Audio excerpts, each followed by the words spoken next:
Social manner, কোথায় কি করতে হয়, কিভাবে কি করতে হয় আমরা এগুলো জানি না। মানুষের সামনে কিভাবে কথা বলতে হয়, হাই আসলে এটাকে ঢেকে রাখতে হয়, কারো মুখের সামনে হাঁচি দেওয়া যায় না, মানুষের সামনে নাক খোঁচানো যায় না, এরকম অনেক সোশ্যাল ম্যানার আছে আমরা জানি না, আমরা খেয়ালও করি না। আল্লাহর হাবিব সাল্লাল্লাহু আলাইহি ওয়াসাল্লাম ধরে ধরে এই উম্মাকে সোশ্যাল ম্যানার শিখিয়েছেন, এমনকি ছোট্টদেরকে। আল্লাহর হাবিব সাল্লাল্লাহু আলাইহি ওয়াসাল্লামের কোলে এক ছোট্ট শিশু বসা। আল্লাহর হাবিব সাল্লাল্লাহু আলাইহি ওয়াসাল্লাম দাওয়াত খেতে গেলেন, এক ছোট্ট সাহাবী শিশু এসে আল্লাহ রাসূল সাল্লাল্লাহু আলাইহি ওয়াসাল্লামের কোলে বসলো। খাবার দেয়া হলো, ছোট্ট মানুষ বা হাত দিয়ে খাবার এইটা ধরে ওইটা ধরে ওইটা ধরে, আছে না এরকম? বাচ্চারা দেখবেন খেতে পারবে এতটুকু, নষ্ট করে এতগুলো, এইটা ধরে ওইটা নে ওইটা ফালায়। তো আল্লাহ রাসূল সাল্লাল্লাহু আলাইহি ওয়াসাল্লামের কোলে বসে ওই সাহাবা বা হাত দিয়ে এইটা টানে ওইটা টানে এইটা ফালায়। আল্লাহ রাসূল সাল্লাল্লাহু আলাইহি ওয়াসাল্লাম বললেন, ইয়া গোলাম, এই পিচ্ছি, এই বাচ্চা, সাম্মিল্লাহ, তুমি যে হাত দিয়ে খাবার টানতেছো বিসমিল্লাহ বলছো, আগে বিসমিল্লাহ বলো। কুলবি আমিনিক, ডান হাতে খাও, বিসমিল্লাহ বলো। কুলবি আমিনিক, ডান হাতে খাও। ওয়াকুল মিম্মা ইয়ালিক, তোমার সামনে যেটা আছে ওইটা খাও। এরকম টানা নিচড়ে করো। ওই সাহাবী বলেন, এই যে তিনটা কথা, তিনটা গাইডলাইন আল্লাহর হাবিব সাল্লাল্লাহু আলাইহি ওয়াসাল্লাম খাওয়ার আগে আমাকে দিয়েছিলেন, আমি মরার আগ পর্যন্ত এই গাইডলাইনের বাইরে কোনোদিন খাই নাই, সবসময় এভাবে। তো বাচ্চাদেরকে শিখাবে যে বিসমিল্লাহ বলো, ডান হাতে খাও, সামনে যেটা আছে ওইটা খাও। একবার আল্লাহ রাসূল সাল্লাল্লাহু আলাইহি ওয়াসাল্লামের প্রিয় দৌহিত্র মানে নাতি হাসান রাদিয়াল্লাহু তাআলা আনহু, আল্লাহ রাসূল সাল্লাল্লাহু আলাইহি ওয়াসাল্লাম খুব ভালোবাসতেন হাসান রাদিয়াল্লাহু তাআলা আনহুকে এবং হুসাইন রাদিয়াল্লাহু তাআলা আনহু, এই দুইজনকে। ওনারা দুই ভাই আল্লাহ রাসূল সাল্লাল্লাহু আলাইহি ওয়াসাল্লামের পিঠে উঠে আল্লাহ রাসূল সাল্লাল্লাহু আলাইহি ওয়াসাল্লামের ঘোড়া বানিয়ে খেলতো। সুবহানাল্লাহ বলবেন না? ঘোড়া হতো আল্লাহর রাসূল, ঘোড়া হতো কে? আর ঘোড়সওয়ার হতেন হাসান আর হুসাইন। আল্লাহ রাসূল সাল্লাল্লাহু আলাইহি ওয়াসাল্লাম বাপরি চুল রাখতেন, লম্বা চুল, ঘোড়ার ঘাড়ে যেমনি রশি থাকে, হাসান হুসাইন রাসূল সাল্লাল্লাহু আলাইহি ওয়াসাল্লামের চুলগুলোরে ধরে টেনে টেনে এরকম ঘোরা ঘোরা ফেলতেন। সুবহানাল্লাহ বললেন না? তো হাসান রাদিয়াল্লাহু তাআলা আনহু একবার যাকাতের খেজুরের স্তূপ ছিল, উনি যে ছোট্ট মানুষ, খাবার দেখলেই তো ছোট্ট বাচ্চারা খেতে আরম্ভ করে, এটা কি নিজের খাবার, হালাল না হারাম এগুলো তো খেয়াল করে না। তো হাসান রাদিয়াল্লাহু তাআলা আনহু যাকাতের খেজুর নিয়ে খেতে আরম্ভ করলেন। আল্লাহ রাসূল সাল্লাল্লাহু আলাইহি ওয়াসাল্লাম এসে ওনার গলায় চেপে ধরলেন, চেপে জোর করে মুখ থেকে টেনে খেজুর বের করলেন আর বললেন, ইন্না লা নাকুলু সাদাকা, হাসান তুমি জানো না আমরা হাশিমি খানদানের লোক, আমরা আলে মুহাম্মদ, আমার বংশের কেউ কোনোদিন তার গলা দিয়ে যাকাতের কোনো সম্পদ ঢোকাতে পারবে না। খবরদার হাসান, খবরদার নাতি, ফেলে দাও। হাদিসে এসেছে কিক কিক, মানে আমরা যেটা ওয়াক ওয়াক বলি, গলার ভিতরে গেলে ওয়াক ওয়াক বলে থুতু ফেলি, রাসূল সাল্লাল্লাহু আলাইহি ওয়াসাল্লাম কিক কিক বলে গলায় চেপে মুখ থেকে টেনে সে খেজুরটা বের করেছেন। বলেছেন, হাসান আমরা যাকাতের সাদাকার খেজুর খাই না, খবরদার হাসান কখনো যাকাতের খেজুর খাবে না। সুবহানাল্লাহ পড়ো। তো এইভাবে আল্লাহ রাসূল সাল্লাল্লাহু আলাইহি ওয়াসাল্লাম আমাদেরকে শিখিয়েছেন, অন্যায় দেখলে, ভুল দেখলে এটা বলতে হবে, কারণ সাকিতু আনিল হাক্কি শাইতানুন আখরাস, অন্যায় দেখে যে চুপ থাকে ওটা মুমিন নয়, ওটা বোবা শয়তান। চিল্লায় বলেন ঠিক কি না? অন্যায় দেখলে রুখে দাঁড়ান, গর্জে উঠুন। আপনার আপন বোনের বয়সের একটা মেয়েকে কিছু বকাটে ছেলেরা টিস করতেছে, আপনি দেখে চলে যান কেন? দাঁড়ান, আপনি জিজ্ঞেস করুন কি হয়েছে, মেয়েটাকে তোমরা ডিস্টার্ব করো কেন? আপনি দাঁড়ালে আরো কয়েকজন এসে দাঁড়াবে, ঠিক কিনা? কিন্তু একজনকে তো দাঁড়াইতে হবে, দাঁড়ানোর দরকার আছে না নাই? মনে রাখবেন, আধারে ভয় পেও না, আলো আছে আড়ালে, অন্ধকার পালিয়ে যাবে, তুমি উঠে দাঁড়াবে। দাঁড়াতে হবে আপনাকে। অন্যায় রুখে দেন, অসঙ্গতি রুখে দেন, প্রতিবাদ করেন। সামাজিক যত ধরনের অন্যায় আছে, যৌতুক, সুদ, ঘুষ, দুর্নীতি, রুখে দেন। আমরা এগুলোর বিরুদ্ধে। আমরা দুর্নীতির পক্ষে না বিপক্ষে? সুদের পক্ষে না বিপক্ষে? যৌতুকের পক্ষে না বিপক্ষে? এগুলোর বিরুদ্ধে সামাজিক আন্দোলন গড়ে তুলুন, কথা বলেন। Raise your voice, raise your voice heart, কণ্ঠকে উঁচু করুন, প্রতিবাদ করুন, রুখে দাঁড়ান। আপনি দাঁড়ালে সোজা থাকবে বাংলাদেশ, আপনি বসে গেলে পথ হারাবে বাংলাদেশ। এজন্য সামাজিক অন্যায়কে রুখে দিতে হয়। আল্লাহর হাবিব সাল্লাল্লাহু আলাইহি ওয়াসাল্লাম যত জায়গায় সামাজিক অসঙ্গতি দেখেছেন ধরে ধরে ঠিক করেছেন, কারো ভুল নাম দেখলে তিনি চেঞ্জ করে দিতেন। মক্কা থেকে মদিনায় যখন আল্লাহ রাসূল সাল্লাল্লাহু আলাইহি ওয়াসাল্লাম গেলেন, মদিনার আগের নাম ছিল ইয়াসরিব। মদিনার আগের নাম কি ছিল? ইয়াসরিব। ইয়াসরিব শব্দের অর্থ to take revenge from someone, প্রতিশোধ নেয়া। আল্লাহর হাবিব সাল্লাল্লাহু আলাইহি ওয়াসাল্লাম বললেন, আমি রাহমাতাল লিল আলামিন, আমি দয়ার নবী, মায়ার নবী, আর আমি যেই শহরে আসবো এই শহরের নাম প্রতিশোধের শহর। নেভার, কখনো হতে পারে না। আজকে থেকে এই শহরের নাম তবা কিংবা তৈবা, মানে পবিত্র নগরী, মদিনাতুন নবী, নবীর শহর। আল্লাহ রাসূল সাল্লাল্লাহু আলাইহি ওয়াসাল্লাম ইয়াসরিব থেকে ওই শহরের নাম ওই দিনই মদিনা শহর বানায় দিলেন। এক সাহাবীকে জিজ্ঞেস করলেন, মাসমুক, নাম কি? বলে, আমার নাম হচ্ছে হাজান। হাজান মানে দুশ্চিন্তা, অ্যাংজাইটি, মানে যে সবসময় টেনশন করে। আল্লাহ রাসূল সাল্লাল্লাহু আলাইহি ওয়াসাল্লাম বলেন, এটা একটা নাম হলো মিয়া? টেনশন কি কারো নাম হয়? রাসূল সাল্লাল্লাহু আলাইহি ওয়াসাল্লাম বললেন, শোনো, তোমাকে একটা পরামর্শ দেই, এই টেনশন নাম বাদ দাও, তুমি হাজান নাম কেটে সাহাল নাম রাখো, সাহাল। এখন হাজান বলে, আমি ছোট্টবেলা থেকে সবাই আমার চেনে হাজান নামে, এখন আমার নাম যে সাহাল, এটা আবার ঘোষণা দিতে হবে, দরকার নাই, আমার হাজান আছে, এটাই ভালো, টেনশন, সমস্যা নেই। ও এবার বাড়িতে চলে যাওয়ার পরে আল্লাহ সব টেনশন ওর মাথার উপরে চাপাইছে। ওর এই বিপদ, ওর ব্যবসায় মন্দা, ওর পেটে ব্যথা, ওর জ্বর, ওর অসুস্থতা, ওর ঘরে শান্তি নেই, একটার পর একটা টেনশন আরো বেড়ে গেছে। সবাই বলে হাজান, ওই যে রাসূল সাল্লাল্লাহু আলাইহি ওয়াসাল্লাম সুন্দর নাম দিয়েছিল ওইটা নেও না, এই জন্য টেনশন বাড়ছে, যাও রাসূল সাল্লাল্লাহু আলাইহি ওয়াসাল্লামের কাছে ক্ষমা চেয়ে নাম ফেরত করে নিয়ে আসো। হাজান এবার যে বলে, ইয়া রাসূলুল্লাহ, আমার হাজান নামের দরকার নেই, আপনি যেটা সাহাল দিয়েছিলেন ওইটাই ভালো। সাহাল শব্দটা তো সহজ। সাহাল মানে কি? ওই সাহাল রাদিয়াল্লাহু তাআলা আনহু বলে, আমি রাসূল সাল্লাল্লাহু আলাইহি ওয়াসাল্লামের কাছে ক্ষমা চেয়ে ওনার দেয়া নাম নিয়ে আসলাম, সাহাল। তারপর থেকে সবাই আমাকে ডাকে সাহাল। সাহাল মানে সহজ। আর ওই দিন থেকে মরার আগ পর্যন্ত আমার জীবনে আর কোনো টেনশন আসে নাই, সব কাতরে আল্লাহ সাহাল অর্থাৎ সহজ করে দিয়েছেন। পড়েন সুবহানাল্লাহ। এজন্য উঠে দাঁড়াতে হবে, রুখে দিতে হবে সব অন্যায়। রাজি আছেন তো? যে সূরা থেকে কথা শুনবো এটাকে বলে সামাজিক রীতিনীতির সূরা। আমাদেরকে আল্লাহ তাআলা সোশ্যাল অ্যান্ড মোরাল কিছু গাইডলাইন দিয়েছেন, 10টা গাইডলাইন আল্লাহ তাআলা আমাদের জন্য এখানে ডেডিকেট করেছেন। এবং আমরা দেখব যে এই সমস্যাগুলোর কারণেই আমাদের সমাজে আজকে অশান্তি। কি করে একটা সমাজের শান্তি, শৃঙ্খলা, ভারসাম্য অক্ষুণ্ণ রাখা যায়, এ ব্যাপারে চমৎকার কিছু গাইডলাইন আল্লাহ এই সূরায় দিয়েছেন। আল্লাহ রাসূল সাল্লাল্লাহু আলাইহি ওয়াসাল্লামের 9 জন স্ত্রী এট এ টাইমে বেঁচে ছিল। মোট স্ত্রী 11 জন, দাসী 2 জন, সব মিলে 13 জন। আর এট এ টাইমে বেঁচে ছিল 9 জন। আল্লাহর হাবিব সাল্লাল্লাহু আলাইহি ওয়াসাল্লামের আলাদা কোনো ঘর ছিল না। 9 বিবিরে 9টা ঘর করে দিয়েছিলেন। এগুলোরই বলে হুজরা। সুবহানাল্লাহ পড়ে।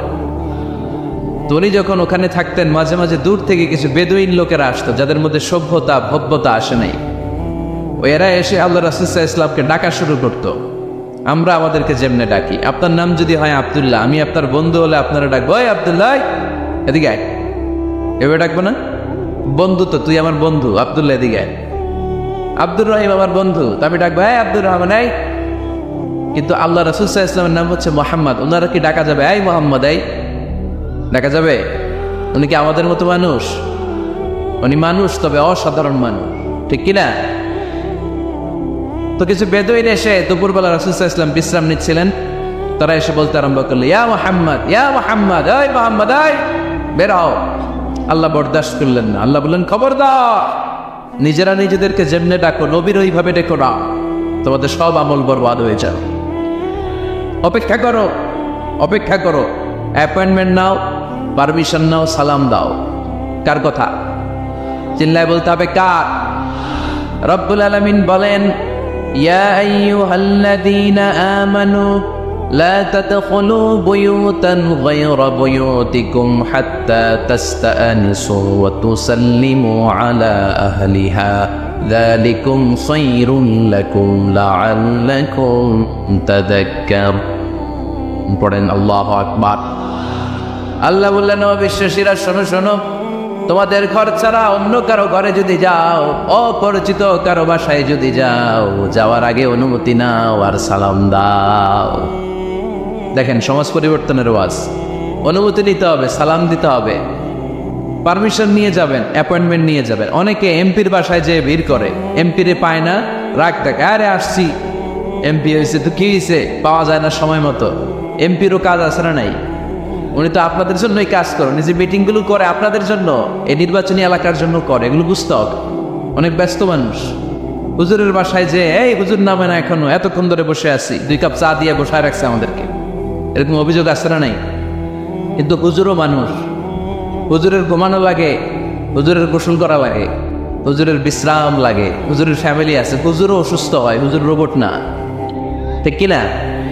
এগুলো একটু বোঝার চেষ্টা করবেন, একটু আমলে নেবেন। এজন্য সুন্নাহ হচ্ছে কারোর সাথে দেখা করার আগে অনুমতি নিয়ে যাওয়া। মোবাইল থাকলে ভাই বিকেলে একটু আসতে চাই, উনি যদি বলে হ্যাঁ আসেন যাবেন, তাহলে 1 নম্বর সুন্নাহ অ্যাপয়েন্টমেন্ট নেওয়া। 2 নম্বর সুন্নাহ যে সালাম দেওয়া, অনুমতি চাওয়া। কারো ঘরে হুট করে দরজায় ধাক্কা মেরে ঢুকা যাবে? আগে কি দিবেন? আওয়াজ করে বলেন, আগে কি দিবেন? সালাম। তারপর আপনার নাম বলবেন। কি বলবেন? আল্লাহর হাবিব সাল্লাল্লাহু আলাইহি ওয়াসাল্লাম ওনার ঘরে বসা, এক সাহাবী এসে দরজার মধ্যে কাড়া নাড়লেন। আল্লাহর হাবিব সাল্লাল্লাহু আলাইহি ওয়াসাল্লাম বললেন, মান্দা, কে দরজায় কাড়া নাড়ে? সাহাবী বললেন, আনা, আমি। বিশ্বনবী বললেন, মান আনতা, তুমি কে? সাহাবী কয়, আনা আনা। আরে নবী, আমি। রাসূল সাল্লাল্লাহু আলাইহি ওয়াসাল্লাম, কিসের আনা আনা? না বলো মিয়া, আনা আনা কান্নাহু কারিহা। রাসূল সাল্লাল্লাহু আলাইহি ওয়াসাল্লাম ওর কথাটাই রিপিট করলেন। রাসূল সাল্লাল্লাহু আলাইহি ওয়াসাল্লাম জিজ্ঞেস করলেন, কে? বলে, আমি। আরে তুমি কে? সাহাবী বলে, হুজুর আমি। আল্লাহ রাসূল বলে, আমি। এটা কোনো নাম হইল? নাম বলে। আল্লাহ রাসূল সাল্লাল্লাহু আলাইহি ওয়াসাল্লাম রেগে গিয়ে 2 বার বললেন, আমি। তা আমি বললেন না, আবার নামটা বলবেন। আমি কোনো নাম হইল? তো সাহাবী বললেন, আমি। রাসূল সাল্লাল্লাহু আলাইহি ওয়াসাল্লাম বললেন, না, আমি তোমার নাম না, তোমার নাম বলবে। তাহলে কারোর সাথে দেখা করতে গেলে প্রথম কাজ হচ্ছে অ্যাপয়েন্টমেন্ট নেওয়া, 2 নম্বর অনুমতি চাওয়া, দরজায় নক করে সালাম দেওয়া, আর নাম বলা। রাজি আছেন? অনুমতি ছাড়া কারো ঘরে ঢুকবেন না। এটা কি আপনাদের মনে থাকবে? এক সাহাবী বললেন, ইয়া রাসূলুল্লাহ, ইয়া হাবিবাল্লাহ, আমার ঘরে কেউ নাই, শুধু আমি থাকি আর আমার আম্মা থাকে। আস্তাদিনু আলা উম্মি, আমার মায়ের ঘরে যেতেও কি আমার অনুমতি লাগবে নাকি? আল্লাহর হাবিব বললেন, তুহিব্বু আন তারাহা উরিয়ানা, তুমি কি চাও নাকি তোমার মাকে তুমি উলঙ্গ দেখবে? সাহাবী বললেন, না, কশিন কালো আমার মারে আমি উলঙ্গ দেখতে চাই না। আল্লাহর হাবিব সাল্লাল্লাহু আলাইহি ওয়াসাল্লাম বললেন, ইদান ইস্তাদিন আলাইহা, তাহলে তোমার মার ঘরে ঢোকার আগেও অনুমতি নিয়ে ঢুকবা। মায়ের ঘরে ঢোকার আগে অনুমতি নিয়ে ঢুকবা। সাহাবী বলে, আনা খাদিমুহা, রাসূল সাল্লাল্লাহু আলাইহি ওয়াসাল্লাম, আমি ছাড়া ওনার কেউ নাই, আমি তো ওনার খেদমত করি, আমার মার ঘরে ঢোকার আগে অনুমতি নেওয়া লাগবে? আল্লাহ রাসূল সাল্লাল্লাহু আলাইহি ওয়াসাল্লাম বললেন, হ্যাঁ, তোমার মায়ের ঘরে ঢোকার আগেও অনুমতি নেওয়া লাগবে। তাহলে মার ঘরে ঢোকার আগে যদি অনুমতি লাগে, বোনের ঘরে ঢোকার আগে তোর অনুমতির দরকার নেই? হ্যাঁ? ভাইয়ের ঘরে, ভাবির ঘরে ঢুকবেন? হ্যাঁ? অনুমতি নিয়ে ঢুকবেন না। খবরদার, কারো ঘরে ঢোকার আগে অনুমতি নিয়ে ঢুকবো আমরা। হুট করে আমরা অনেক সময় ঢুকে পড়ি। সে হয়তো বিশ্রাম নিচ্ছে, অল্প কাপড় পরে শোয়া, বা বিছানায় এমন ভাবে পড়ে আছে, ওই অবস্থায় সে কারোর সাথে দেখা করতে চাচ্ছে না। ওই অবস্থায় হুট করে ঢোকা যাবে? নক করেন, সালাম দেন, নাম বলেন, পারমিশন চান। এই সময়ের মধ্যে সে নিজেকে গুছিয়ে প্রিপেয়ার্ড হবে, আপনার সামনে আসার উপযোগী করে নেবে নিজেকে। ঠিক কিনা? দিস ইজ ইসলাম। আওয়াজ করে বলেন, দিস ইজ ইসলাম। এটাই ইসলাম। শুধু লম্বা দাড়ি রাখাই ইসলাম না, শুধু নামাজ পড়তে পড়তে কপালে দাগ ফেলানো ইসলাম না। কারো ঘরে ঢোকার আগে অনুমতি নিয়ে যাওয়ার নাম ইসলাম। কথা বুঝতে পেরেছেন? তাহলে কারো ঘরে ঢোকার আগে পারমিশন নিব, সালাম দিব। হুট করে আজ থেকে কারো ঘরে ঢুকবো না। ইনশাল্লাহ পড়বেন না? রব্বুল আলামিন এই সূরাটা শুরু করলেন ঈমানদারদেরকে ডেকে। এই সূরার মধ্যে রব্বুল আলামিন 5 বার ঈমানদারদেরকে ডাক দিয়েছেন, আর একবার গোটা বিশ্বের সব মানুষদেরকে ডাক দিয়েছেন। পড়েন সুবহানাল্লাহ।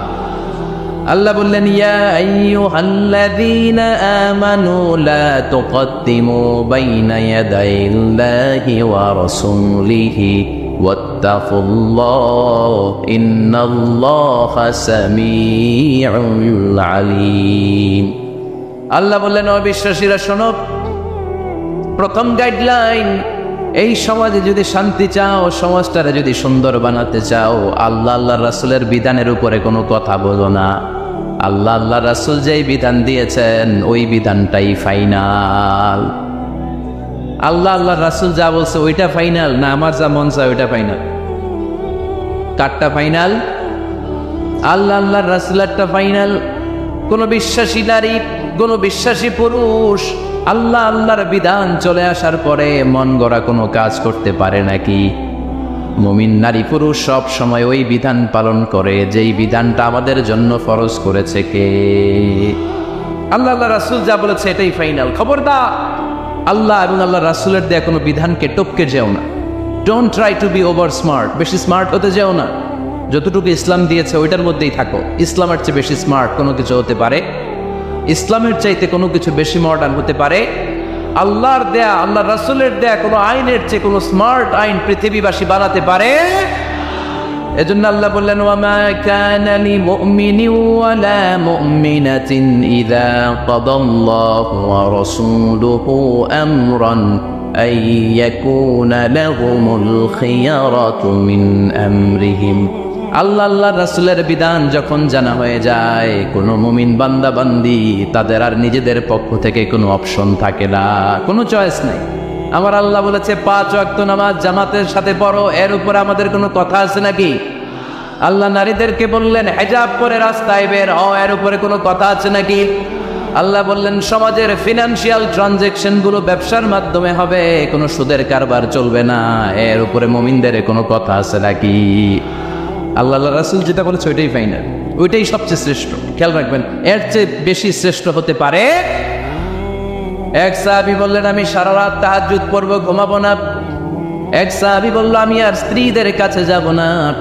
আরেক সাহাবী বলল সারা বছর আমি রোজা রাখবো, আমি কোনোদিন রোজা ভাঙবো না। আল্লাহ রাসূল সাল্লাল্লাহু আলাইহি ওয়াসাল্লাম রেগে গেলেন, কারণ আল্লাহ রাসূল সাল্লাল্লাহু আলাইহি ওয়াসাল্লাম কি এগুলো শিখাইছেন আমাদেরকে? সারা রাত তাহাজ্জুদ এগুলো শিখাইছে? সারা বছর রোজা শিখাইছে? স্ত্রীদের থেকে আলাদা দূরে দূরে থাকা এগুলো শিখাইছে? রাসূল সাল্লাল্লাহু আলাইহি ওয়াসাল্লাম রেগে গেলেন। দেখেন what a check and balance, ইসলাম কতটা ভারসাম্যপূর্ণ জীবন ব্যবস্থা। আল্লাহ রাসূল সাল্লাল্লাহু আলাইহি ওয়াসাল্লাম ডেকে বলেন, কার এত সাহস যে বলেছে সারা রাত তাহাজ্জুদ পড়বে? কই, আমি নবী তো সারা রাত তাহাজ্জুদ পড়ি না, আমি নবী তো তাহাজ্জুদ পড়ি আবার ঘুমাই, তো আমি ঘুমাইয়া আল্লাহর এত বড় প্রিয় বান্দা হতে পারি, তোমার সমস্যা কোথায়? আমি নবী হয়ে 11 জন স্ত্রীর সাথে মেলামেশা করতে পারি, তোমার মিশতে সমস্যা কোথায়?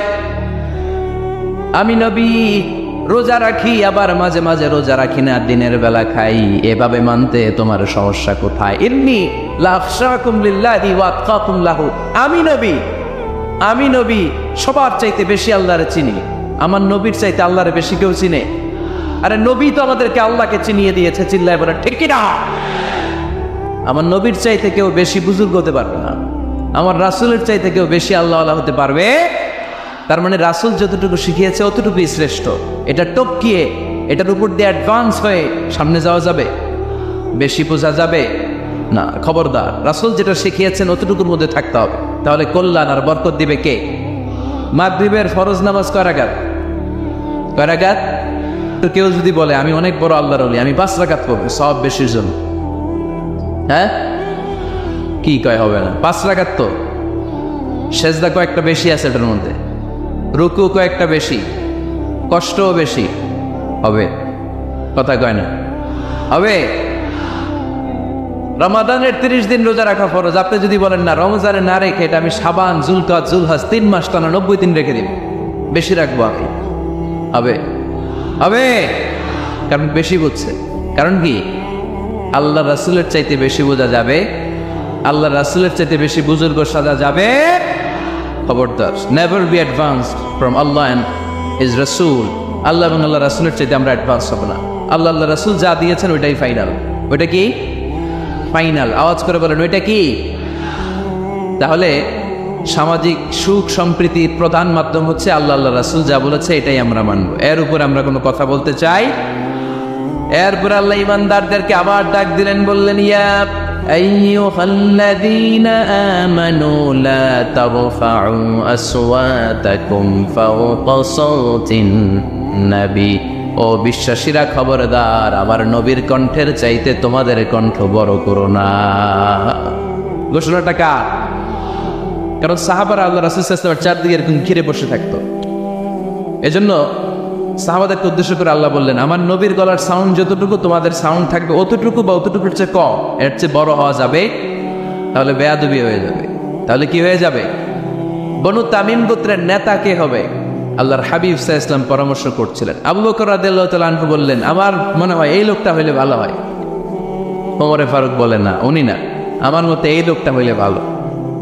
সাইয়েদনা আবু বকর বললেন, আরে না ওমর, তুমি বুঝো না, আমি যার কথা বলেছি সে হলে সবচেয়ে ভালো, তার মধ্যে নেতৃত্বের গুণ আছে। সাইয়েদনা ওমর ফারুক বলেন, না আপনি বুঝেন নাই, আপনার আমি ভালো বুঝছি, আমি যারে বলেছি সেই হবে নেতা। তর্ক আছে না নাই? এই তর্ক, কথার নাম কথা, কথার পিঠে কথা করতে করতে করতে করতে ওনাদের মধ্যে একটু ঝগড়ার একটা ভাব। বিশ্বনবী বসা, এই ঝগড়া করতে করতে সাউন্ড বড় হয়ে গেছে, এই উনি হবে, উনি বলে না উনি হবে। বিশ্বনবীর কণ্ঠের চাইতে কণ্ঠ উঁচু হয়ে গেল, আরশের উপর থেকে একটা ধমক দিলেন কে? আল্লাহ বললেন, খবরদার লা তারফাউ আসওয়াতাকুম ফাওকা সাওতিন নবী, নবীর কণ্ঠের চাইতে কণ্ঠ উঁচু করো না। ওয়ালা তাজহারু লাহু বিল কওলি কাজহারি বা'দিকুম লিবা'দ আন তাহবাতা আমালুকুম ওয়া আনতুম লা তাশউরুন। নবীর কণ্ঠের চাইতে তোমাদের কণ্ঠ যদি উঁচু হয়ে যায়, তোমাদের সব নেক আমলগুলো আমি আল্লাহ বাতিল করে দেব। ধমকটা ছোট না বড়? ছোট না বড়? মনোযোগ আছে আপনাদের? যদি নবীর কণ্ঠের চাইতে তোমাদের কণ্ঠ বড় হয়, জীবনে যত ইবাদত করছো সব বাতিল, নামাজগুলা বাতিল, কাজে আসবেন। হজ করছো বাতিল, রোজা রেখেছো বাতিল, সব বাতিল। বেয়াদবি করেছো নবীর সাথে, চিল্লায় বলেন ঠিক কিনা?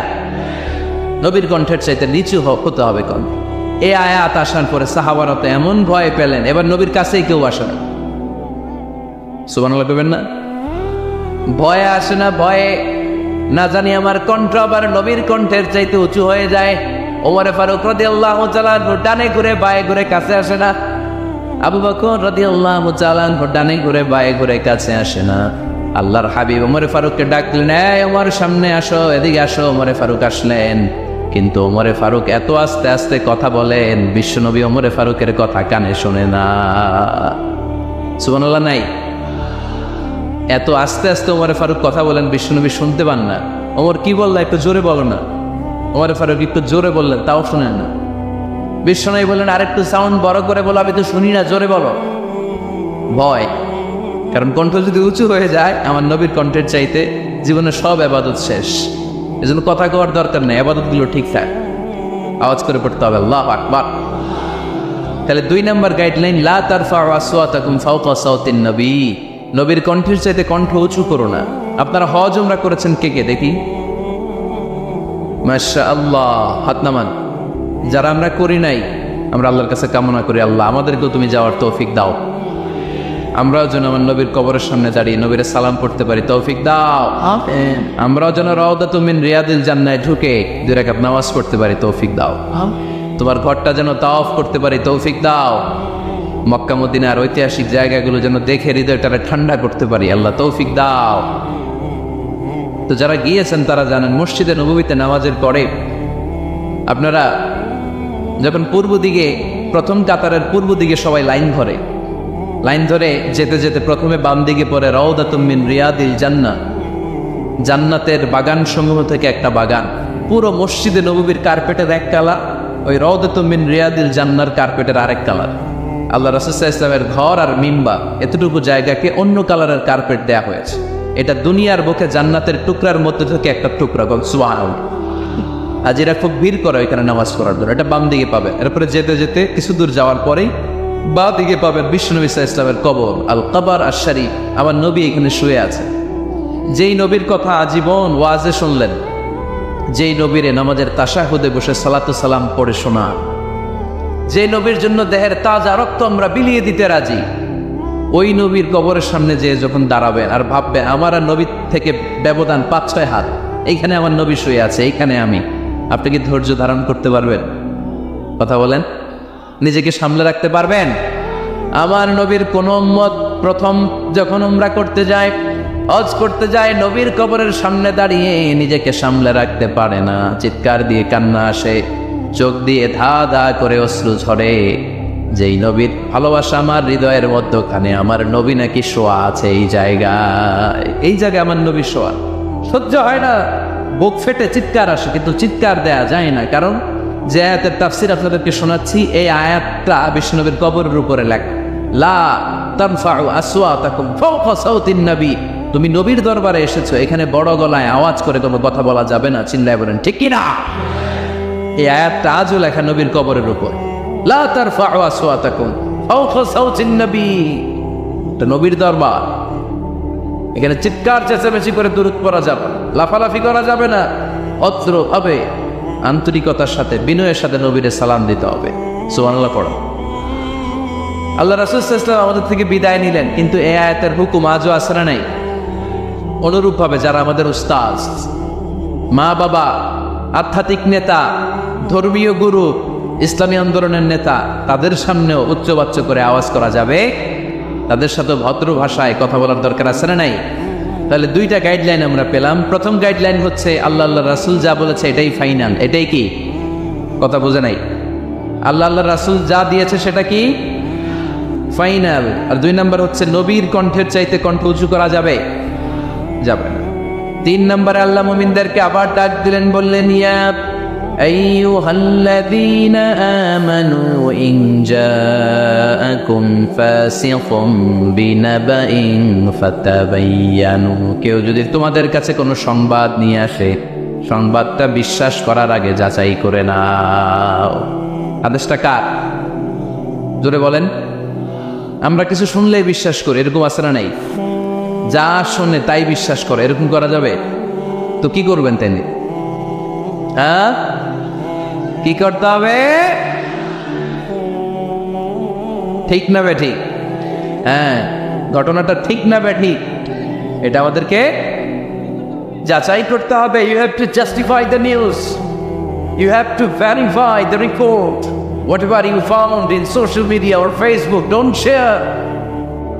Think twice before you share, man. Share করার আগে 2 বার ভাববেন যে শেয়ার করবো কি করবো না। একটা কিছু পাইলেই শেয়ার মেরে দেয়, সে দিচ্ছে শেয়ার, তার বন্ধু দেয় শেয়ার, পুরা ফেসবুকের মধ্যে বাড়াবাড়ি। আছে না নাই? আসলে এরকম কিছু ঘটেই নাই, আছে না নাই? খবরদার, আমরা খুব খুব বেশি পছন্দ করি রুমর, গুজব ছড়ানোর জন্য বাংলাদেশের পৃথিবীতে 1 নাম্বার। আমাদের চেয়ে কেউ বেশি গুজব ছড়াতে পারে? আমরা কি গুজব মানব? গুজব এটারে আজকে আমরা নো বলে দিব। নো। কি বলবেন? এত আস্তে? গুজবকে আমরা কি বলবো? নো। গুজবে কান দিবেন না। প্রায় দেখবেন সোশ্যাল মিডিয়াতে অমুক নেতার গোপন ভিডিও ফাঁস। তো অমুক নেতার গোপন ভিডিও ফাঁস হয়েছে, আপনার কি সমস্যা? আপনার এত ভালো লাগে কেন? আপনার ভিডিও তো কয়েকদিন পরে ফাঁস হবে, তখন আপনি কি করবেন? এই সমস্ত আজে বাজে কাজে যাবেন। অমুক নেতার কি ফাঁস হয়েছে, কি গোপন ভিডিও, কি স্ক্যান্ডাল, এগুলো নিয়ে কখনো মুমিনদের মাথা ব্যথা থাকতে পারে? মুমিন চাইলেই যে কোনো জিনিস শেয়ার দিতে পারে না। আপনি লা ইলাহা পড়েছেন, এই লা ইলাহা যেন তেন কোনো বাণী নয়। এই লা ইলাহার ঘোষণা দিয়ে যে মুমিন হয়, তার হাতগুলো আল্লাহর কাছে একেবারে সারেন্ডার, তার জিহ্বাটা সারেন্ডার, তার চোখগুলো সারেন্ডার, তার কানগুলো সারেন্ডার। সে চাইলেই মন যা চায় তা করতে পারে না, ঠিক কিনা? আপনার কান দিয়ে যা শুনতে বলছে শুনতে পারবেন, ঠিক কিনা? ফাবিআইয়ি আলা'i রাব্বিকুমা তুকাযযিবান। আমার কোন নেয়ামতকে তোমরা অস্বীকার করবে? এই আয়াতটা সবার মুখস্থ আছে না নাই? মজার ব্যাপার হলো এই আয়াতটা আল্লাহ তাআলা এই সূরার ভেতরে 1 বার, 2 বার, 5 বার, 10 বার নয়, 31 বার উল্লেখ করেছেন। কয়বার? 10 বার বললেও তো হয়তো, 20 বার বললেও তো হতো, 31 বার বললেন কেন? তার মানে এটা জরুরি, এটার সিগনিফিক্যান্স, তাৎপর্য অনেক বেশি। যে জিনিস যত গুরুত্বপূর্ণ এটা বারবার বলতে হয়, ঠিক কিনা? এই জন্য আল্লাহ তাআলা বারবার বলেছেন, বারবার আমাদেরকে সচেতন করেছেন। ফাবিআইয়ি আলা'i রাব্বিকুমা তুকাযযিবান। আল্লাহ বলেছেন, এই মানব জাতি আর জিন জাতি, আমার কোন নিয়ামতকে তুই অস্বীকার করবি? বল, কোন নিয়ামতকে অস্বীকার করবে? বলেন। আল্লাহর কোন নিয়ামতকে অস্বীকার করার কোন সুযোগ আছে? ওয়া ইন তা'উদ্দু নি'মাতাল্লাহি লা তুহসুহা ইন্নাল ইনসানা লাযালুমুন কাফার। যদি আমার নিয়ামতগুলো গুনতে শুরু করে দাও, গুনতে গুনতে তোমার জীবন শেষ হয়ে যাবে, হায়াত ফুরিয়ে যাবে। আমি আল্লাহর নিয়ামত গুনে কশিনকালেও তোমরা শেষ করতে পারবে? সাগরের জল যদি কালি হয়ে যায়, গাছের পাতা যদি খাতা হয়ে যায়, সাগরের জল নামক কালি দিয়ে গাছের পাতা নামক খাতার উপরে যদি আল্লাহর প্রশংসা লিখতে শুরু করে দেন, আল্লাহ বলে গাছের পাতাও ফুরিয়ে যাবে, সাগরের জলও ফুরিয়ে যাবে, কিন্তু আমার প্রশংসা করে তোমরা শেষ করতে পারবে না। এজন্য আল্লাহর প্রশংসা করতে হবে বেশি বেশি নাকি কম কম? কম কম না বেশি বেশি? ফাবিআইয়ি আলা'i রাব্বিকুমা তুকাযযিবান। আমার কোন নিয়ামতকে তোরা অস্বীকার করবি বল? O mankind and jinnkind, Which of my mercy and blessings you wanna deny? আমার কোন নিয়ামতকে অস্বীকার করবি? অস্বীকার করার সুযোগ আছে? নাই। আল্লাহর হাবিব সাল্লাল্লাহু আলাইহি ওয়াসাল্লাম এই সূরাটাকে বড্ড পছন্দ করতেন। সাহাবাদেরকে একবার তিনি এই সূরাটা তেলাওয়াত করে শোনালেন। সাহাবারা চুপচাপ, ঠিক যেমন এখন আপনারা চুপচাপ। আল্লাহর হাবিব বললেন, ও সাহাবারা, তোমরা তো এই সূরা শুনে চুপ করে বসে আছো, কিন্তু তায়েফের ময়দানে জিনদের কাছে এই সূরাটা আমি তেলাওয়াত করেছিলাম, তারা কিন্তু চুপচাপ বসে থাকে নাই। যতবার আমি ফাবিআইয়ি আলাኢ রাব্বিকুমা তুকাযযিবান পড়েছি, এই আয়াতের বিপরীতে তারা উত্তর দিয়েছে, কারণ এই আয়াতটা একটা প্রশ্ন। It's a question from your lord to mankind and jinnkind. এটা আল্লাহর পক্ষ থেকে মানব জাতি এবং জিন জাতির কাছে রেখে দেওয়া একটা প্রশ্ন। ফাবিআইয়ি আলাኢ রাব্বিকুমা তুকাযযিবান, আমার কোন নিয়ামতকে অস্বীকার করবি তুই? আল্লাহর কোন নিয়ামত অস্বীকার করার কোনো ক্ষমতা আমাদের আছে? নাই, অসম্ভব। এজন্য এটা একটা প্রশ্ন। আল্লাহর হাবিব বললেন, ও আমার প্রাণের সাহাবারা, তোমাদের সামনে যখন সূরা রহমান তেলাওয়াত করলাম তোমরা চুপচাপ, কিন্তু তায়েফের ময়দানে যখন জিনদের কাছে তেলাওয়াত করেছি তখন তারা চুপচাপ থাকে নাই। যতবার আমি ফাবিআইয়ি আলাই রাব্বিকুমা তুকাযযিবান তেলাওয়াত করেছি, প্রত্যেকটা আয়াত শেষে এই প্রশ্নের উত্তর তারা দিয়েছে। সুবহানাল্লাহ পড়েন। যতবার এই আয়াতটা পড়েছি প্রত্যেকবার এই আয়াত শেষে তারা প্রশ্নের উত্তর দিয়েছে। তারা প্রত্যেকবার বলেছে, লা বিশাইইন মিন নিআমিকা রব্বানা নুকাযযিবু ফালাকাল হামদু। আল্লাহ, তোমার কোনো নেয়ামত অস্বীকার করার কোনো সুযোগ নাই, সব প্রশংসার মালিক তুমি। আবার যখন এই আয়াতটা আমি পড়েছি আবার উত্তর দিয়েছে, আবার আমি পড়েছি আবার উত্তর দিয়েছে। এরকম একবার নয়, দুইবার নয়, 5 বার নয়, 10 বার নয়, 31 বার এই আয়াতটা তেলাওয়াতের পর পর জিনেরা এই আয়াতের উত্তর আমার সামনে দিয়েছে। সুবহানাল্লাহ পড়েন। লা বিশাইইন মিন নিআমিকা রব্বানা নুকাযযিবু ফালাকাল হামদু।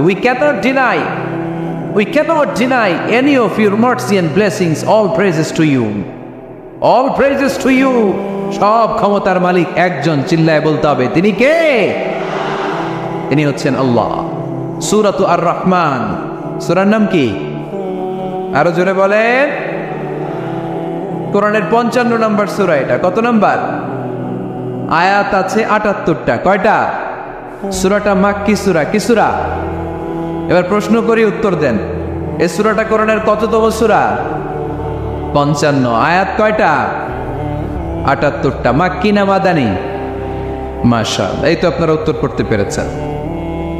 এই সূরাটার একটা চমৎকার নাম আছে।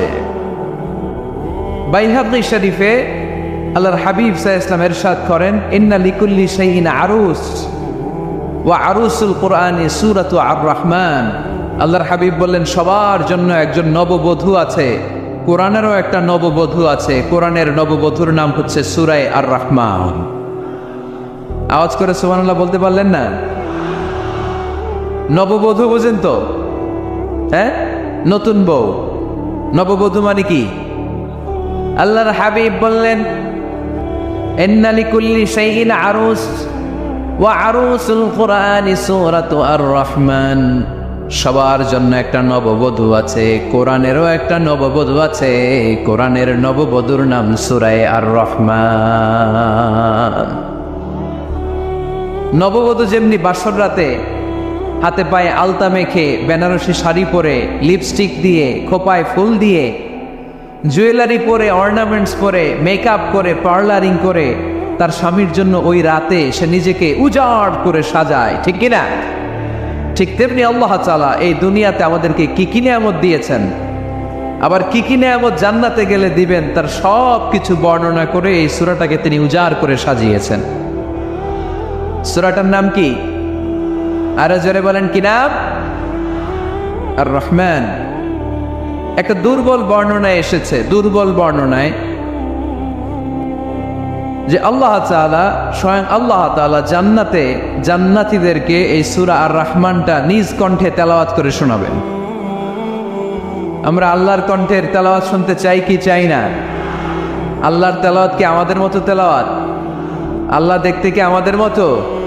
লাইসা কামিসলিহি শাই, তার মতো কেউ নাই। তার মতো কেউ আছে?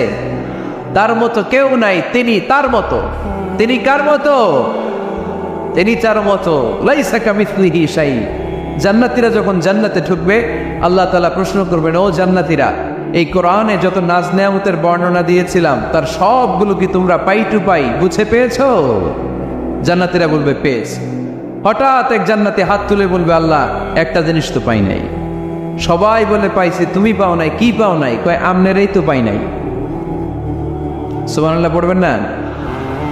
আপনাকেই তো পাই নাই। সব দেখলাম, সব খাইলাম, সব দেখলাম, কিন্তু আপনারা তো দেখলাম না।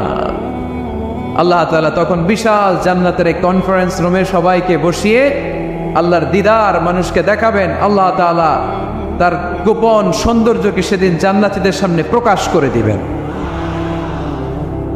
আল্লাহর হাবিব বসবেন ওই কনফারেন্স রুমে সবার সামনে।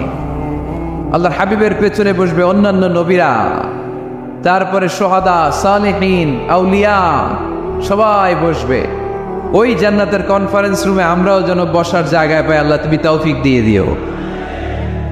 আল্লাহ তাআলা অনেকগুলো নূরের পর্দার পেছন থেকে নূরের ঝলকানি মারবেন। ওই ঝলকানি এক মুহূর্তের জন্য দিবেন। এক মুহূর্ত। কয় মুহূর্ত? 70,000 নূরের পর্দার কথা বলা হয়, এই বর্ণনাটাও দুর্বল। পর্দা আছে কিন্তু কয় হাজার জানে কে?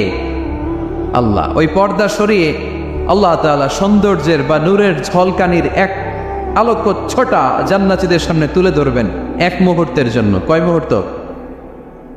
আলোকচ্ছটা দিয়েই আবার নাই, আবার সরাই ফেলবেন। ওই এক মুহূর্ত দেখে জান্নাতীরা পাগল হয়ে যাবে, অপলক নেত্রে তাকিয়ে থাকবে। এইভাবে চোখের পলক ফেলবে না, চোখ মেলে তাকিয়ে আছে। কিন্তু সামনে কিন্তু আল্লাহর নূর আর নাই, কারণ ওইটা আসছিল কয় মুহূর্তের জন্য? এক মুহূর্ত পরে নাই। কিন্তু কি যে দেখলাম, কত সুন্দর! কোটি কোটি বছর এরকম অপলক নেত্রে জান্নাতীরা তাকিয়ে থাকবে। ইন্নাল্লাহা জামিলুন ইউহিব্বুল জামাল। আল্লাহ নিজে সুন্দর, সৌন্দর্যকে পছন্দ করেন। আল্লাহর চাইতে সুন্দর কিছু হতে পারে? চিল্লায় বলেন, পারে? পৃথিবী সুন্দর, মানুষ সুন্দর, আসমান সুন্দর, জমিন সুন্দর, সুন্দরে সুন্দরে পাল্লা। জানি না কত সুন্দর তুমি আল্লাহ, জানি না কত সুন্দর তুমি আল্লাহ। সুবহানাল্লাহ পড়ে। আল্লাহ তাআলা তার সৌন্দর্যকে সেদিন জান্নাতীদের সামনে তুলে ধরবেন। এই সূরাটা নাজিলের একটা ব্যাকগ্রাউন্ড আছে। আল্লাহর হাবিব সাল্লাল্লাহু আলাইহি সাল্লাম মক্কার জমিনে কাফিরদেরকে দাওয়াত দিতে লাগলেন, আল্লাহর ইবাদত করো, আল্লাহর জিকির করো, আল্লাহর প্রশংসা করো। এরকম দাওয়াত দিতে দিতে কিছুদিন পরে বিষ্ণু ইসলাম বলতে শুরু করলেন, রহমানের ইবাদত করো, রহমানের জিকির করো, রহমানের পায়ে সিজদায় লুটিয়ে পড়ো। তখন কাফেররা প্রশ্ন শুরু করে দিল, মুহাম্মদ এতদিন বলতা আল্লাহ, এখন কইতেছ রহমানের কথা, আসলে কোনটা? আল্লাহরে তো আমরা চিনি, রহমানরে তো আমরা চিনি না। আল্লাহর দাওয়াত দিচ্ছ, আল্লাহর গুণগান গাইছো, আল্লাহকে আমরা চিনি জানি, কিন্তু রহমানটা আবার কে? সে আবার কবে আসলো, কোত্থেকে আসলো, কবে থেকে আছে, কতদিন থাকবে? রহমানরে তো আমরা চিনি না। ওরা রহমান চিনে না।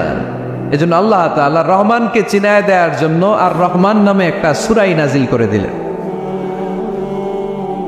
وَإِذَا قِيلَ لَهُمُ اسْجُدُوا لِلرَّحْمَنِ قَالُوا وَمَا الرَّحْمَنُ। যখন তাদেরকে বিশ্বনবী বললেন রহমানের পায়ে সিজদা দাও, রহমানের জন্য সিজদায় লুটিয়ে পড়ো, ক্বালু ওয়ামার রহমান, তারা বলল রহমানটা আবার কে? রহমান কে? আল্লাহ চিনি, রহমানরে তো চিনি না। এখন রহমানকে এটা চিনানোর দরকার আছে না নাই? রহমানকে এটা চিনানোর জন্য আল্লাহ তাআলা আর রহমান নামে কোরআনে একটা সূরা নাজিল করলেন। চিল্লায় পড়েন আল্লাহু আকবার। কাফেরদেরকে জানানোর জন্য রব্বুল আলামিন সূরাত আর রহমান নাজিল করলেন আর বললেন, আর রহমান আল্লামাল কুরআন খালাকাল ইনসান আল্লামাহুল বায়ান। দয়াময় রহমান শেখালেন কোরআন, বানালেন ইনসান, শেখালেন বায়ান। দয়াময় রহমান শেখালেন কোরআন, বানালেন ইনসান শেখালেন বায়ান, দয়াময় রহমান শেখালেন কোরআন। বানালেন ইনসান শেখালেন বায়ান, দয়াময় রহমান শেখালেন কোরআন। বানালেন ইনসান শেখালেন বায়ান। আল্লাহু আকবার। আল্লাহ বলেন রহমানকে চিনো না? আর রহমান আল্লামাল কোরআন, খলাকাল ইনসান আল্লামাহুল বায়ান। আমি হলাম রহমান, আমি দয়াময়, আমি মেহেরবান। আমার দয়ার কোনো শেষ নাই, আমার মায়ার কোনো শেষ নাই। আমার দয়া ভালোবাসা ছাড়া এই পৃথিবীতে কোনো কিছু হওয়া সম্ভব। ওয়াসিআত রাহমাতি কুল্লা শাই, সব জায়গায় আমার আল্লাহর রহমত আছে না নাই? আল্লাহর রহমত ছাড়া এক ফোঁটা বৃষ্টি আকাশ থেকে জমিনে ঝরে, আল্লাহর রহমত ছাড়া একটা গাছের পাতা মাটিতে পড়ে, আল্লাহর রহমত ছাড়া একটা শ্বাস আমরা ভেতরে ঢুকাতে পারি। আল্লাহর রহমত ছাড়া পৃথিবীতে কিচ্ছু সম্ভব না। চিল্লায় বলেন ঠিক কি না? আমার আল্লাহর দয়া ভালোবাসা যে কত বেশি আমরা জানি না, আমরা জানি না। আরশের বুকে আল্লাহ বিশাল সাইনবোর্ডে লিখে রেখেছেন সাবাকাত রাহমাতি গাদাবি, সাবাকাত রাহমাতি গাদাবি। এর মানে হচ্ছে আমার রাগের উপরে আমার দয়া বিজয় লাভ করেছে। সাবাকাত রাহমাতি গাদাবি, আমার রাগও আছে, আল্লাহর রাগ আছে না? আমার দয়াও আছে, আল্লাহর দয়া আছে না? আল্লাহ বললেন আমার রাগও আছে, আবার আমার দয়াও আছে। তবে জেনে রেখো আমার রাগের চেয়ে দয়া বেশি। আল্লাহর কোনটা বেশি?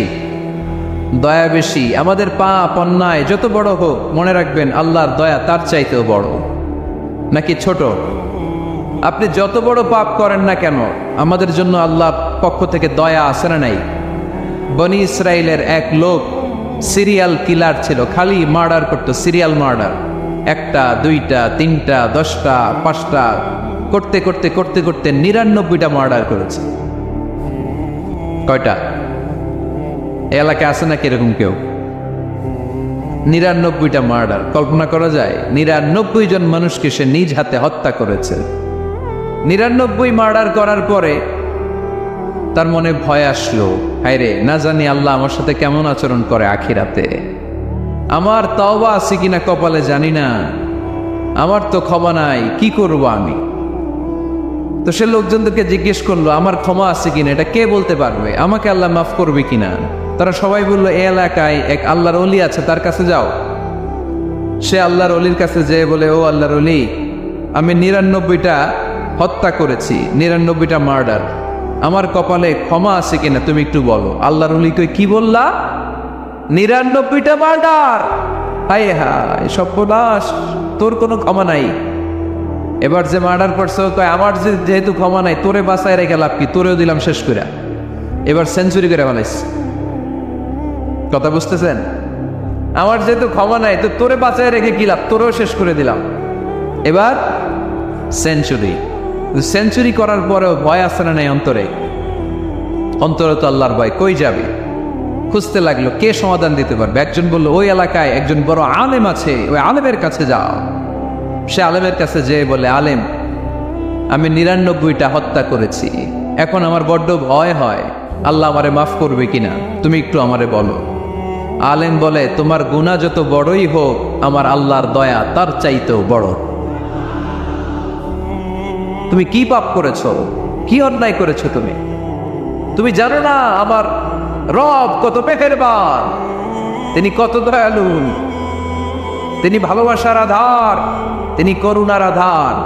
তোমার পাপ অন্যায় যদি হয় খালের পানির সমান, বিলের পানির সমান, আমার আল্লাহর দয়া সাগরের পানির সমান।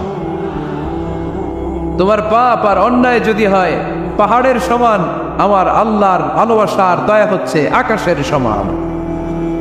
তুমি যদি তওবার মতো তওবা করতে পারো, ক্ষমার মতো ক্ষমা চাইতে পারো, চোখের পানি ছেড়ে, চোখের পানির বড় দাম, চোখের পানির মধ্যে বিশাল কারিশমা, এটা আল্লাহ খুব পছন্দ করে। 2 ফোঁটা পানি আল্লাহ পছন্দ করে। এক, জেহাদের ময়দানে শহীদের গা বেয়ে ঝরে পড়া রক্তের ফোঁটা। 2 হচ্ছে অনুতপ্ত বান্দার চোখের পানির ফোঁটা। বান্দা যখন অনুতপ্ত হয়ে চোখের পানি ছেড়ে কাঁদে, তার চোখের পানি চোখবে, নাকের ডগাবে, মাটিতে পড়ার আগেই ওই অনুতপ্ত বান্দার সব গুনাহ আল্লাহ মাফ করে দেয়। সে জিজ্ঞেস করলো আমার ক্ষমা আছে কিনা? আলেম বলে আছে, ক্ষমা আছে। তওবার মতো তওবা কর, তাওবাতান নাসুহা, তওবার মতো তওবা করলে আল্লাহ ঠিকই মাফ করবে। সে এতটাই অনুতপ্ত হলো, এতটাই সে আল্লাহর কাছে ক্ষমা চাইতে শুরু করলো। আলেম পরামর্শ দিলে তুমি যে এলাকায় থাকো এলাকাটা ভালো না, এলাকাটা ছাড়ো, এখানে সব ডাকাতদের এলাকা, তুমি একটা ভালো এলাকায় যাও, ওখানে যে তওবা করে ভালো মানুষ হয়ে যাও। সে নিয়ত করে কাপড় চোপড় গুছিয়ে ভালো এলাকায় যাবে, ঘর থেকে বেরোয়ার সাথে সাথেই মালাকুল মউত চলে আসছে, তার রুহু কবজ করে ফেলছে। এখন রুহু কে নিয়ে যাবে? ফাজাত মালাইকাতুর রাহমা ওয়া মালাইকাতুল আযাব, রহমতের ফেরেশতারাও আসছে, আযাবের ফেরেশতারাও আসছে।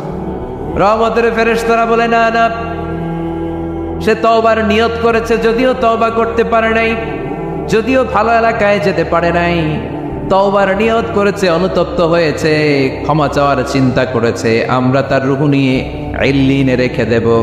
আযাবের ফেরেশতারা বলে না না, ৯৯টা হত্যা করার পরে আরো একটা হত্যা করে সেঞ্চুরি করেছে, এখনো তো ভালোভাবে তওবা করতে পারে নাই, তার রুহুটা নিয়ে আমরা সিজ্জিনের ভেতরে ঢুকায়ে দেব। দুই দল ফেরেশতার মারামারি, এ বলে আমরা নিব, এ বলে আমরা নিব, ঝগড়া আছে না নাই? আল্লাহ বললেন রাখো রাখো, ঝগড়ার দরকার নেই, এক কাজ করো, যেখানে মারা গিয়েছে ওইখান থেকে ফিতা দিয়ে মাপতে শুরু করো। ভালো এলাকাটা যদি কাছে হয় জান্নাতের ফেরেশতারা নেবে, খারাপ এলাকা যদি কাছে হয় জাহান্নামের ফেরেশতারা নেবে। খারাপ এলাকা তো একেবারেই কাছে, ঘর থেকে বেরোয়ার সাথে সাথে মৃত্যু হয়েছে, আর ভালো এলাকা তো অনেক দূর। আল্লাহ জামিনটারে আদেশ দিলেন, জামিন এই অনুতপ্ত বান্দার জন্য তুই ভালো এলাকাটা কাছে চলে আয়, ভালো এলাকাটার জামিনটা তুই সংকুচিত হয়ে যা, যদিও ঘর থেকে বের হয়েছে একেবারে কাছে, খারাপ এলাকা হাজার হাজার মাইল দূরে চলে যা। ফিতা দিয়ে মাপ দিয়ে দেখে সর্বনাশ, ভালো এলাকাটা তো একেবারেই কাছে, খারাপ এলাকাটা অনেক দূরে। আল্লাহর ফয়সালা অনুযায়ী রহমতের ফেরেশতারা তার রূহকে নিয়ে জান্নাতের ভেতরে ঢুকিয়ে দিয়েছে। ৯৯টা হত্যা করার পরে আরো একটা হত্যা করে সেঞ্চুরি, ১০০টা খুন করছে। আপনি কয়টা করছেন? আমি কয়টা করছি? তো ১০০টা খুন করে যদি ও মাফ পেতে পারে আমার আল্লাহর কাছ থেকে, আমরা কি ক্ষমা পেতে পারি না? ওর পাপের কাছে আমাদের পাপ কি? কয় ওয়াক্ত নামাজ ছাড়ছেন আপনি? কয়টা মিথ্যা কথা বলছেন? কতবার ঘুষ খাইছেন? কত টাকা সুদে লাগাইছেন? কত অন্যায় করছেন? কত জুলুম করেছেন? মনে রাখবেন, আপনার পাপ, আপনার অন্যায়, আপনার জুলুম যত বড় হোক না কেন, আমার আল্লাহর দয়া তার চাইতেও বড়। এজন্য আল্লাহ নিজের পরিচয় দিয়ে বললেন, আর রহমানু আল্লামাল কুরআন খালাকাল ইনসান আল্লামাহুল বায়ান। আমি রহমান, আমি দয়ার সাগর। আমি কি?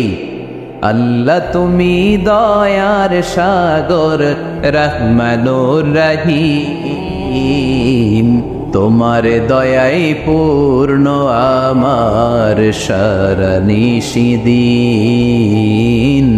তোমার দয়াই পূর্ণ আমার সারা নিশিদিন। আলহামদুলিল্লাহ পড়েন, তাহলে বুঝতে পারলাম আমার আল্লাহর দয়ার কোনো শেষ আছে?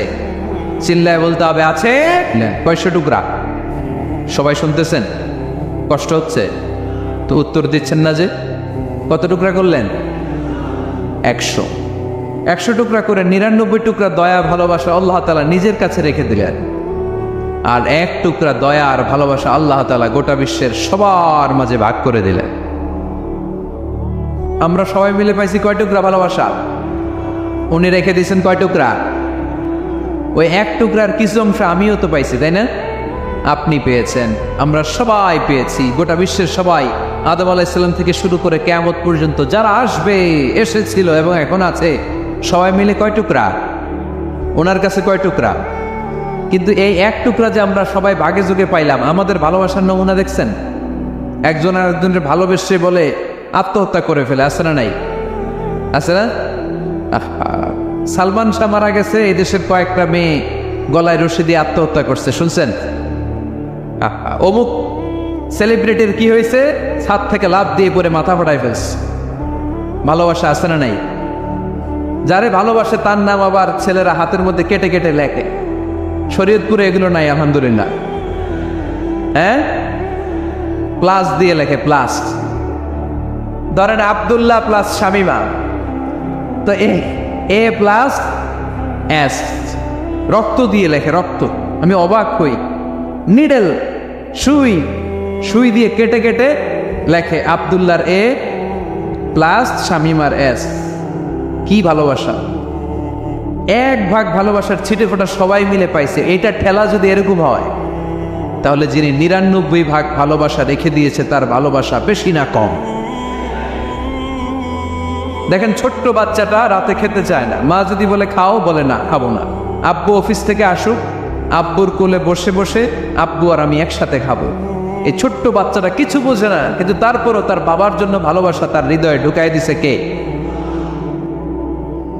আপনাদের এলাকায় মুরগি পালেন না আপনারা? মুরগি যখন বাচ্চা নিয়ে হাঁটে, দেখবেন মুরগি ছানা ধরা যায় না, ধরতে গেলে মা মুরগিটা কি করে? কামড় দিতে আসে। এই ছোট্ট বাচ্চাগুলোর জন্য মা মুরগিটার হৃদয়ের ভিতরে ভালোবাসা ঢুকাই দিল কে? আহা! আমি পত্রিকাতে এমনও দেখেছি, বন্যায় এক মা পানি খেতে খেতে খেতে খেতে খেতে খেতে মরে গিয়েছে, কিন্তু শিশুটাকে একটা বালতির মধ্যে চাপিয়ে মাথায় তুলে ধরে রেখেছে। মা পানি খেতে খেতে নিজের জীবনকে বিলিয়ে দিয়েছে, কিন্তু বাচ্চাটা মরে নাই। বাচ্চার জন্য কি ভালোবাসা! এই ছোট্ট বাচ্চার জন্য মায়ের হৃদয়ে জান স্যাক্রিফাইসের মতো এই ভালোবাসা ঢুকাই দিল কে? আমাদের প্রতিদিনই ভালোবাসা, সকালে ভালোবাসা, বিকেলে ভালোবাসা, সন্ধ্যায় ভালোবাসা, শীতকালে ভালোবাসা, গ্রীষ্মকালে ভালোবাসা। আমাদের ইসলামে শুধু ভালোবাসাবাসি, ঠিক কিনা? রাসূল আমার ভালোবাসা, রাসূল আমার আলো আশা, রাসূল আমার প্রেম বিরহের মূল আলোচনা, রাসূল আমার কাজে কর্মের অনুপ্রেরণা। চিল্লায় পড়েন আল্লাহু আকবার। আমাদের ভালোবাসার কোনো কমতি আছে? 24 ঘন্টা আমাদের ভালোবাসা আছে না নেই? 365 দিন আমাদের ভালোবাসা আছে না নেই? এই জন্য আলাদা করে আমাদের কোনো দিন লাগে না, বিশ্ব ভালোবাসা দিবস দরকার হয় না। যারা মাকে দেখতে পারে না, বাবারে দেখতে পারে না, এরা একদিনের জন্য মা বাবাকে উইশ করতে যায়, আর নাম দিছে বিশ্ব মা দিবস, বিশ্ব বাবা দিবস। কিছুদিন আগে দেখলাম বিশ্ব ডিম দিবস। কি দিবস? আমি কি মিথ্যা বললাম? ছিল একটা বিশ্ব ডিম দিবস। কিছুদিন পরে বানাবে বিশ্ব বাঁশ দিবস, যে যারে বাঁশ দিতে পারে। এরপর একটা বানাইছে শুনলাম বিশ্ব চিন্তা দিবস। তো এটা কি দিবস? কয় এই দিন আমরা সবাই মিলে চিন্তা করি যে আসলে আমাদের কি চিন্তা করা দরকার, আছে না নাই? তো এই যে ওরা বিশ্ব মা দিবস, international mother day, international father day, মা দিবস, বাবা দিবস বছরে একবার ওল্ড হোমে রেখে আসে, বৃদ্ধাশ্রমে। যেহেতু সারা বছর বৃদ্ধাশ্রমে, বছরে একদিনও যদি মারে স্মরণ না করি কেমন হয়? তো একদিন ওই মা দিবসে মারে একটা কার্ড দিয়ে উইশ করে আসে, কিছু টাকা দিয়ে আসে। ওদের তো মা বাবার প্রতি দয়া নাই, শ্রদ্ধা নাই, ভালোবাসা নাই, এজন্য ঘটা করে ওদের দিবস পালন করা লাগে। আমাদের 24 ঘন্টা 365 দিনই ভালোবাসা, তাই এই দিবস ফিবসের আমাদের দরকার নাই। চিল্লায় বলেন ঠিক কিনা? জন্মের পর থেকেই তো আমাদের ভালোবাসা, মৃত্যু পর্যন্ত ভালোবাসা, আমৃত্যু ভালোবাসা। এই জন্য বিশ্ব ভালোবাসা দিবস, এটা ইসলাম কখনো সাপোর্ট করে না। ভালোবাসার কেন্দ্রবিন্দু একজন, চিল্লায় বলতে হবে তিনি কে? 100 টুকরা করে আমাদেরকে দিয়েছেন কয় টুকরা? উনি রেখেছেন কয় টুকরা? দেখেন, এক টুকরা ঠেলায় বিশ্ব ভালোবাসা দিবস আমরা পালন করি। ভালোবাসার গান, ভালোবাসার নাটক, ভালোবাসার ফিল্ম, ভালোবাসার কবিতা, অভাব নাই। কত ভালোবাসার স্টোরি আপনারা জানেন, এত ভালোবাসা। কিন্তু সবাই মিলে ভালোবাসার এক অংশ আমরা ভাগে যোগে পেয়েছি। এক অংশের নমুনা যদি এমন হয়, 99 টুকরা ভালোবাসা যিনি রেখে দিয়েছেন নিজের মধ্যে, তার ভালোবাসা বেশি না কম? চিল্লায় বলেন বেশি না কম? এজন্য আমরা আল্লাহর ভালোবাসার ভিখারি, আমরা আল্লাহ তাআলার রহমতের ভিখারি। আল্লাহর রহমত ছাড়া কেউ কোনোদিন জান্নাতে যেতে পারবে? কোনোদিন নিজের আমল নিয়ে বড়াই করবেন না। আপনারা কি ভাবেন যে আপনার আমল দিয়ে আপনি জান্নাতে যাবেন? শরীয়তপুরের আজকের এই প্যান্ডেলে যারা বসে আছেন, কার এরকম ভরসা আছে যে হুজুর আমি এত আমল করেছি, আমার আমলের বদৌলতে আমি জান্নাতে ঢুকবো? কে কে আছেন দেখি আল্লাহর ওলি? আছে এরকম কোন আল্লাহর ওলি? হ্যাঁ, আছে? নাই। আল্লাহর হাবিব বললেন, আল্লাহর রহমত ছাড়া, ভালোবাসা ছাড়া কেউ কোনোদিন জান্নাতে ঢুকতে পারবে? আম্মা জান আয়েশা বললেন, ইয়া রাসূলুল্লাহ, আপনিও না?